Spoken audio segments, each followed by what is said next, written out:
नमस्कार दोस्तों, कैसे हैं आप सब। आशा करती हूँ कि आप सभी बेहद खुश, सेहतमंद और सुरक्षित होंगे। बहुत समय के बाद आपसे मुलाकात हो रही है।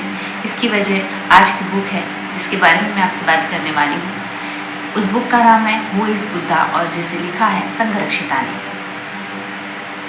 संघरक्षित कौन है और उनके जीवन की जानकारी आगे वीडियो में आपको पता चलेगी। सबसे पहले इस बुक के बारे में बात करते हैं। बुक के नाम से ही आपको पता चल रहा होगा कि ये बुक बुद्धिज़्म के ऊपर है। 2500 साल पहले सिद्धार्थ गौतम, जो कि एक राजकुमार थे, अपना सारा वैभव, ऐश्वर्य, संपत्ति और परिवार को त्याग कर जीवन के सत्य को खोजने के लिए निकल पड़े और उन्होंने कठिन ध्यान धारणा और तपस्या से 4 आर्य सत्यों की खोज की। यहाँ तक मुझे और शायद आप सभी को पता है। सिद्धार्थ गौतम से भगवान बुद्ध बनने तक के उनके सफ़र के बारे में बहुत सारी किताबों में लिखा हुआ है। हालांकि मैंने बुद्धिज़्म के ऊपर बस 2 ही किताबें पढ़ी है, जिसमें से एक है भगवान बुद्ध और उनका धम्म, जिसको मैंने मराठी में पढ़ा था और उसका रिव्यू भी मैंने अपने इस चैनल में दिया है। और उसके अलावा मैंने और एक बुक पढ़ी है आर्य अष्टांगिक मार्ग। इन 2 किताबों के अलावा मैंने बुद्धिज़्म के ऊपर कुछ भी नहीं पढ़ा और मुझे बहुत कम जानकारी है बौद्ध धर्म के बारे में।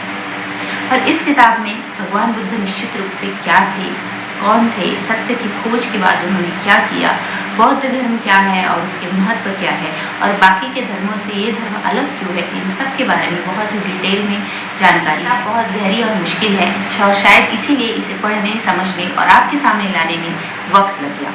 और इतना वक्त लगने के बाद भी ये किताब मुझे पूरी तरह से समझ में नहीं आई। बहुत सारी बातें बाउंस हो गई।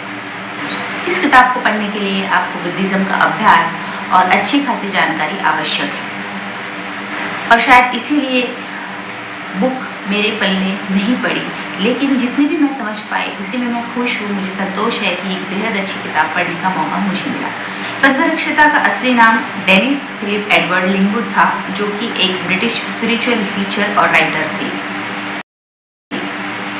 1967 में उन्होंने friends of the western Buddhist order की स्थापना की, जिसको 2010 में त्रिरत्ना बुद्धिस्ट कम्युनिटी का नाम पड़ा। बचपन में हार्ट कंडीशन की वजह से उन्हें अपना बहुत सारा वक्त बिस्तर पे गुजारना पड़ता था और इस खाली वक्त का इस्तेमाल उन्होंने किताबें पढ़ने के लिए किया और इसी दौरान उनकी बुद्धिज़्म से मुलाकात हुई, कह सकते हैं, क्योंकि बुद्धिज़्म के ऊपर उन्होंने काफ़ी किताबें पढ़ी और वो बौद्ध धर्म की ओर आकर्षित हुए। बाद में उनकी ज़िंदगी में क्या उतार चढ़ाव आए, एक ब्रिटिश नागरिक से बुद्धिस्ट मॉन्क कैसे बने, इन सब की जानकारी बहुत ही विस्तार से, बहुत ही डिटेल में आपको इंटरनेट पे, विकिपीडिया पे मिल जाएगी। वीडियो के अंत में मैं बस यही कहना चाहूँगी कि ये बहुत ही स्पिरिचुअल और गहरी बुक है। अगर आप बुद्धिज़्म में इंटरेस्ट रखते हैं और स्पिरिचुअल बुक्स पढ़ना आपको पसंद है तो ये बुक आपके लिए है। तो बस यही था आज का रिव्यू।